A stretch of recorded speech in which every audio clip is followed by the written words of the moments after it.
बेटा 10th class में 3 विषय ऐसे हैं जिसमें केवल आपको मात्र एप्लीकेशन और ऐसे यदि याद है, ठीक है, अच्छे से, और जो ऐसे एप्लीकेशन कर ले उसको दिक्कत नहीं, उसको दुनिया की कोई सी भी ताकत फेल नहीं कर सकती, क्योंकि देखिए दोनों मिला के 8 नंबर का तो, और अनसीन पेसेज आते तीनों में ही।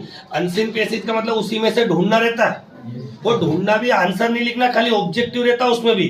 भाई जैसे ऑब्जेक्टिव का मतलब है कि पूरा पैराग्राफ पढ़ लो और 4 ऑप्शन दिए रहेंगे, अब तुम देखो उस पैराग्राफ में उस ऑप्शन से रिलेटेड क्या आया। तो मैं कह रहा हूं कि हिंदी, इंग्लिश, संस्कृत 5-6 विषय में से 3 तो ये कंप्लीट ही हो गए अपने।